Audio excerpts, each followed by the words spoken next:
preliminary investigation sa reklamo laban naman kay Senador Chis Escudero kaugnay ito sa pagtanggap ng campaign donations nagsimula na ayon sa COMELEC. Buong detalye mula kay Radyoman Jairo sa Piña, Florida. RNN Live Report. Radyoman Jenny, umarangkada na nga ang preliminary investigation ng Commission on Elections kaugnay sa reklamong inihain laban kay Senador Chis Escudero. Ito ay may kinalaman sa umano'y pagtanggap ng campaign donations ng senador noong 2022 elections. Ayon kay COMELEC Chairman George Ruin Garcia, nag-issue na ng subpoena ang kanilang law department sa campaign donors ni Escudero. Ang alam ko nang na-issue na yung subpoena ng ating pong political, ng ating law department. Kasi po ito ay nasa law department, wala po ito sa political finance and affairs department. So ibig sabihin kung sakasakali po, ang gagawin po dito ay ang tinatawag na preliminary investigation. Pero katulad din po ng ginagawa sa iba, inuuna po ang mga kontrakto ay yung mga contributors at pagkatapos tsaka po isusunod naman yung mismong nabigyan ng contribution. So again, gugulong na po yung tinatawag na preliminary investigation. Paglilinaw ni Garcia, iba naman niya nasa isinagawang fact-finding investigation ng poll body dahil meron na mismo ngayong complainant laban sa mambabatas. Yung ginawa ni COMELEC dati ay motu proprio investigation.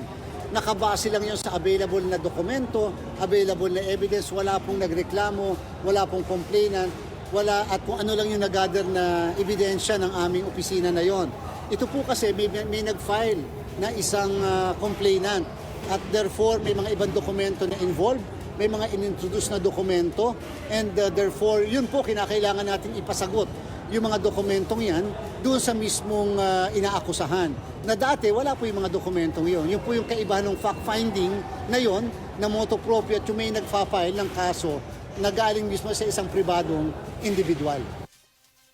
Hindi naman na niya automatikong disqualification ang posibleng kaharapin ni Escudero sakaling mapatunayan na may naging paglabag siya sa election laws.